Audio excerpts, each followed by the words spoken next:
بسم اللہ الرحمن الرحیم۔ سارہ علیہ السلام واپس لوٹی تو دیکھا کہ ابراہیم علیہ السلام نماز پڑھ رہے ہیں۔ نماز کے بعد انہوں نے پوچھا، سارہ، اس نے تمہارے ساتھ کیا سلوک کیا؟ سیدہ سارہ علیہ السلام نے سارا واقعہ سنا دیا۔ سن کر آپ نے فرمایا، الحمدللہ۔ پھر بولے، اب ہم یہاں نہیں رہیں گے بلکہ واپس جائیں گے۔ چنانچہ آپ ایک بار پھر فلسطین میں آ گئے، وہیں اپنی زندگی بسر کرنے لگے۔ اب ہم آگے بڑھتے ہیں۔ جب آپ فلسطین میں مستقل طور پر رہائش پذیر ہوئے تو لوط علیہ السلام بھی آپ کے ساتھ تھے۔ لوط علیہ السلام آپ کے بھتیجے تھے۔ ان کے والد کا نام حاران تھا۔ یہ بچپن ہی سے سیدنا ابراہیم علیہ السلام کے زیر سایہ رہے، انہی کے ہاں پرورش پائی، اسی لیے دین حق فوراً قبول کر لیا۔ جب سیدنا ابراہیم علیہ السلام نے عراق سے شام کی طرف ہجرت کی تو یہ آپ کے ساتھ تھے۔ وہاں سے حران گئے، تب بھی ساتھ تھے۔ پھر مصر کی طرف ہجرت کی تو بھی لوط علیہ السلام ان کے ساتھ تھے۔ آخر کار جب آپ نے مصر کو بھی خیر بات کہا اور فلسطین آ گئے تب بھی یہ آپ کے ساتھ تھے۔ اب ابراہیم علیہ السلام نے لوط علیہ السلام کو حکم دیا کہ وہ بستی سدوم کی طرف چلے جائیں، اس لیے کہ اس بستی کے لوگ کفر کی انتہائی گہرائی میں جا چکے ہیں۔ انہیں کفر و شرک سے نکالنے کے لیے وہاں جائیں، انہیں اللہ کے احکام سنائیں، اللہ کی طرف دعوت دیں۔ چنانچہ لوط علیہ السلام تو اس طرف روانہ ہو گئے۔ ادھر فلسطین میں صرف 3 مسلمان رہ گئے۔ ابراہیم علیہ السلام، ان کی زوجہ محترمہ سیدہ سارہ علیہ السلام اور سیدہ حاجرہ علیہ السلام وہیں رہائش پذیر رہے اور لوگوں کو مسلسل اللہ کی دعوت دیتے رہے۔ یہاں یہ بے شمار مال و دولت کے بھی مالک بن گئے۔ جب ان کی عمر 85 یا 86 سال ہوئی تو سارہ علیہ السلام نے سوچا، میں بانجھ ہوں، میرے خاوند بوڑھے ہیں، لیکن اولاد کی تمنا ہے، تو کیوں نہ میں اپنی لونڈی حاجرہ ہدیے اور تحفے کے طور پر ابراہیم علیہ السلام کو دے دوں۔ چنانچہ حاجرہ ابراہیم علیہ السلام کو مل گئی، انہوں نے ان سے شادی کر لی۔ اللہ رب العزت نے جلد ہی ان کے بطن سے آپ کو اسماعیل علیہ السلام عطا فرمایا۔ حاجرہ علیہ السلام کے ماں بننے اور ان کی اولاد دیکھ کر سیدہ سارہ علیہ السلام کو فطرتی طور پر غیرت کا احساس ہوا۔ اللہ کی قدرت دیکھیے، خود ہی انہیں حاجرہ کو تحفے میں دیا تاکہ اولاد حاصل ہو، اور جب وہ ماں بن گئی تو اب غیرت محسوس کر رہی ہیں۔ اپنی اس کیفیت سے مجبور ہو کر سیدہ سارہ علیہ السلام نے ابراہیم علیہ السلام سے کہا، آپ مجھے اس کے ساتھ ایک جگہ پر نہ رکھیں۔ مورخین اور سیرت نگار لکھتے ہیں کہ حاجرہ علیہ السلام ایک نقاب پہنا کرتی تھی، یعنی وہ جسم کے درمیان ایک لمبا کپڑا لٹکا لیتی تھی تاکہ وہ کپڑا گھسٹ گھسٹ کر قدموں کے نشانات مٹا دے اور سارہ کو نظر نہ آئے، کیونکہ سارہ علیہ السلام غیرت کی حد کو پہنچ چکی تھیں۔ ابراہیم علیہ السلام نے جب سارہ علیہ السلام کے اندر غیرت کے آثار دیکھے تو حاجرہ کو ان کی نگاہوں سے دور کر دیا۔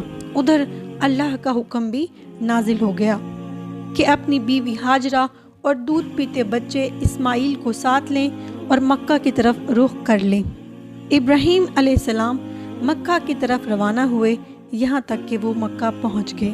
یہ جگہ اس وقت بالکل ویران اور بیابان تھی، نہ کوئی انسان تھا، نہ پانی، نہ نباتات کے آثار تھے، غرض کوئی چیز نظر نہیں آتی تھی، بس پہاڑوں کے درمیان ایک بے آب و گیاہ میدان تھا۔ یہی وہ مقدس وادی تھی جہاں ابراہیم علیہ السلام اپنی زوجہ اور لخت جگر کو چھوڑ کر واپس پلٹے۔ سیدہ حاجرہ علیہ السلام کو بہت حیرت ہوئی، انہیں یہ امید نہیں تھی کہ ان کے خاوند انہیں ایک بے آباد جگہ تنہا چھوڑ کر چل دیں گے، اس پر بچے کی ذمہ داری الگ تھی۔ چنانچہ انہوں نے ابراہیم علیہ السلام کو آواز دی، لیکن انہوں نے مڑ کر بھی نہ دیکھا۔ اب وہ ان کے پیچھے آئیں اور قریب پہنچ کر بولی، اے ابراہیم، ہمیں کہاں چھوڑ کر جا رہے ہو؟ یہاں نہ پانی ہے، نہ خوراک، نہ کوئی انسان۔ ابراہیم علیہ السلام نے پھر بھی کوئی جواب نہ دیا، کوئی پریشانی بھی ظاہر نہ کی اور چلتے رہے۔ سیدہ حاجرہ علیہ السلام پھر بھی آپ کے پیچھے چلتی رہی اور پوچھتی رہی کہ ہمیں کس کے حوالے کر کے جا رہے ہیں؟ یہاں تو کوئی بھی جاندار نہیں، مکمل طور پر بے آباد علاقہ ہے، لیکن انہوں نے اب بھی کوئی توجہ نہیں دی۔ آخر سیدہ حاجرہ علیہ السلام نے کہا، کیا آپ کو اللہ نے اس کام کا حکم دیا ہے؟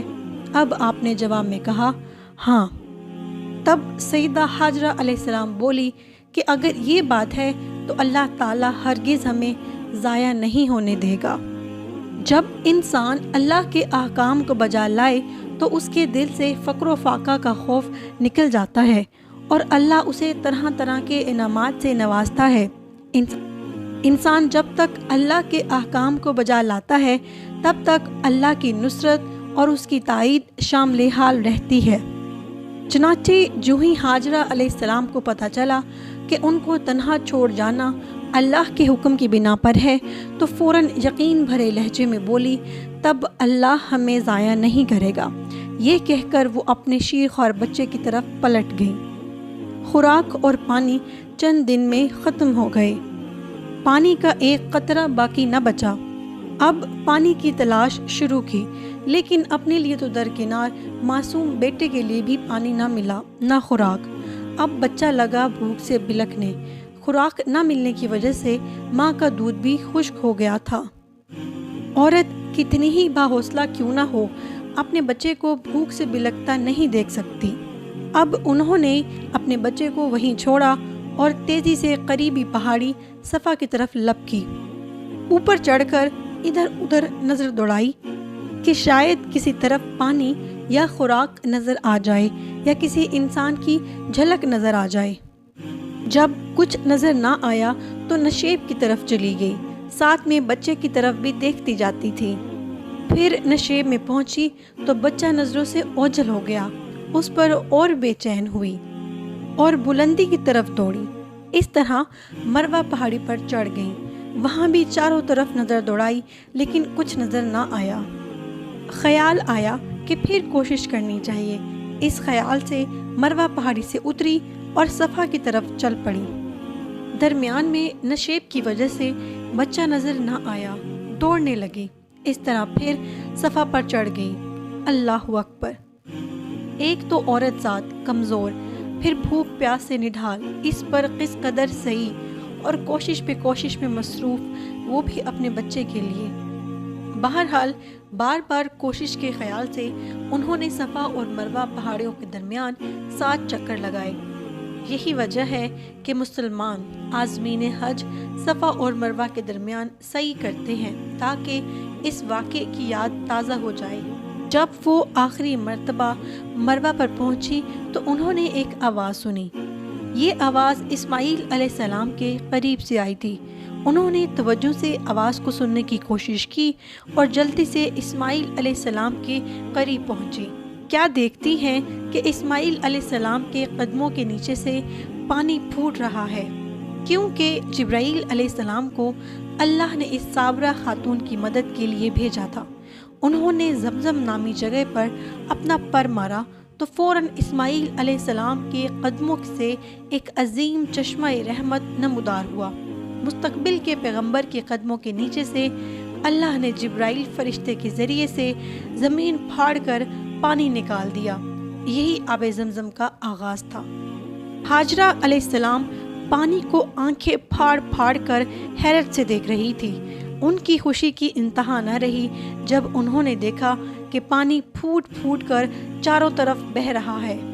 زمین ہموار تھی، اس لیے انہوں نے زمین کو کھودنا شروع کر دیا تاکہ پانی ادھر ادھر نہ بہہ جائے۔ پھر انہوں نے گڑھے کے چاروں طرف پتھر رکھ دیے اور زبان سے بولی، زمزم۔ اس کا مطلب ہے رک جا۔ نبی اکرم صلی اللہ علیہ وآلہ وسلم کا فرمان ہے، اللہ اسماعیل کی والدہ پر رحم فرمائے، اگر وہ جلد بازی سے کام نہ لیتی تو زمزم ایک بہنے والا چشمہ ہوتا، لیکن انہوں نے ان کے گرد بند باندھ دیا۔ انہیں دراصل اس وقت پانی کی شدید ضرورت تھی، اس لیے انہوں نے پانی کو اپنے پاس جمع کر لیا تاکہ بہہ کر ضائع نہ ہو جائے۔ انہوں نے اسماعیل علیہ السلام کو پانی پلایا، خود بھی خوب پیا، اور یہ اللہ تعالیٰ کی طرف سے ان کی مہمان نوازی تھی۔ وہاں کوئی اور انسان نہیں تھا، نہ کھانے کی کوئی چیز تھی، بس یہی آب زمزم ان کے لیے کھانے اور پینے کا کام کر رہا تھا۔ اب چونکہ زمزم کا چشمہ بن گیا تھا، اس لیے پرندے بھی آنے لگے تھے۔ انہی دنوں عرب کے قبیلوں میں سے ایک قبیلہ بنو جرہم یمن کو خیر آباد کہہ کر اس طرف آ رہا تھا۔ یمن میں ایک بہت بڑا ڈیم تھا۔ پہاڑوں کے درمیان انہوں نے پانی کو روک کر ایک بہت بڑا بند قائم کر رکھا تھا۔ اس سے پورا سال آسانی سے کھیتی باڑی کرتے تھے۔ اس ڈیم کی بدولت ان کا آبپاشی کا نظام بہت اچھا چلتا تھا۔ جب اس ڈیم کو اللہ تعالیٰ نے توڑا تو تمام لوگ وہاں سے منتشر ہو گئے اور جزیرہ عرب کے اطراف میں منتقل ہونے لگے۔ وہیں سے ہجرت کرنے والا ایک قبیلہ بنو جرہم تھا۔ یہ لوگ بنیادی طور پر عرب تھے۔ یہ قبیلہ سفر میں رہتا، جہاں کہیں پانی اور چراگاہ نظر آتے وہیں پڑاؤ ڈال لیتے۔ جب وہاں خوراک ختم ہو جاتی تو آگے سفر شروع کر دیتے۔ چونکہ وہ بہت بڑے تاجر تھے، اس بنا پر وہ سب راستوں سے خوب واقف تھے۔ انہیں چشموں کا خوب علم تھا۔ ملک شام کی طرف بھی ان کی آمد و رفت تھی۔ ایک قبیلہ بنو جرہم مکہ کے قریب پہنچا تو فضا میں پرندوں کو منڈلاتے دیکھا تو کہنے لگے، ان پرندوں کی موجودگی میں ضرور کوئی راز ہے۔ اب انہوں نے اپنے کچھ آدمی اس طرف بھیجے۔ یہ لوگ جلد ہی چشمے کی طرف پہنچ گئے۔ انہوں نے وہاں ایک عورت اور اس کے بچے کو پایا۔ پھر وہ لوگ ان کے پاس آئے، وہاں پڑاؤ ڈالنے کی اجازت مانگی۔ سیدہ حاجرہ علیہ السلام نے فرمایا، ٹھیک ہے، لیکن شرط یہ ہے کہ تمہیں اجرت ادا کرنی ہوگی۔ ان کے لیے یہ سستا سودا تھا، اس لیے کہ پورے قبیلے کو سامان زندگی مل رہا تھا، جبکہ صرف ایک عورت کو اور اس کے بیٹے کی ذمہ داری ان پر عائد ہو رہی تھی۔ انہوں نے فوراً حامی بھر لی اور وہاں رہائش اختیار کر لی۔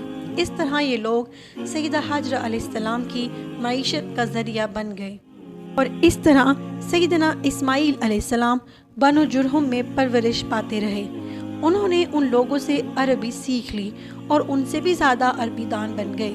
سیاحت اور بلاغت سے عربی میں بات کرنے لگے۔ پھر ان کی اس قبیلے میں شادی ہو گئی۔ ان کی اولاد سے عرب قوم کا آغاز ہوا۔ انہی میں سے سرور کائنات محمد صلی اللہ علیہ وآلہ وسلم کی ولادت باسعادت ہوئی۔ بنو جرہم کی آمد اور آبادی حضرت ابراہیم علیہ السلام کی دعا کی وجہ سے ہوئی۔ جب انہوں نے اپنی بیوی اور بچے یعنی 2 کمزور انسانوں کو اس ویران جگہ چھوڑا تو یہ دعا مانگی تھی، اے میرے پروردگار، میں نے اپنی کچھ اولاد اس بے آباد جنگل میں تیرے حرمت والے گھر کے پاس بسائی ہے۔ یہاں یہ سوال پیدا ہوتا ہے کہ اس وقت بیت اللہ کی تعمیر ہو چکی تھی؟ درست بات یہ ہے کہ اس وقت خانہ کعبہ کی تعمیر نہیں ہوئی تھی۔ پھر سوال پیدا ہوتا ہے کہ کیا ابراہیم علیہ السلام کے زمانے سے پہلے اس کی تعمیر ہو چکی تھی یا صرف جگہ ہی معروف تھی؟ اس بارے میں 2 طرح کی روایات ہیں۔ بعض میں آتا ہے کہ صرف اس کی جگہ معروف تھی، اور بعض میں ہے کہ ابراہیم علیہ السلام سے پہلے شیث علیہ السلام نے اس کو تعمیر کیا تھا، اور وہ گردش ایام کے ساتھ ساتھ منہدم ہو کر ختم ہو گیا۔ لیکن بہرحال اس کی جگہ معلوم تھی، اور وہی پہلا گھر تھا، جیسا کہ اللہ تعالیٰ نے خبر دے دی ہے۔ اللہ تعالیٰ نے پہلا گھر جو لوگوں کے لیے مقرر کیا تھا وہی ہے جو مکہ میں ہے، اور وہی پوری دنیا کے لیے برکت اور ہدایت والا ہے۔ حضرت ابراہیم علیہ السلام نے اللہ تعالیٰ سے یہ دعا مانگی تھی، اے ہمارے پروردگار، میں نے اپنی کچھ اولاد اس بے کھیتی کے جنگل میں تیرے حرمت والے گھر کے پاس بسائی ہے۔ اے ہمارے پروردگار، یہ اس لیے کہ وہ نماز قائم کریں، پس تو کچھ لوگوں کے دلوں کو ان کی طرف مائل کر دے اور انہیں پھلوں کی روزیاں عطا فرما تاکہ یہ شکر گزاری کریں۔ دن گزرتے گئے اور حضرت اسماعیل علیہ السلام بنو جرہم کے ماحول میں عمر کی منزلیں طے کرتے رہے اور وہ ہوش سنبھالنے کے قریب ہو گئے۔ ابراہیم علیہ السلام ہر سال 1-2 بار اپنے گھرانے کی دیکھ بھال کے لیے چکر لگاتے تھے۔ جب اسماعیل علیہ السلام نے ہوش سنبھالا تو ایک بار پھر ایک عظیم آزمائش کا وقت آ گیا۔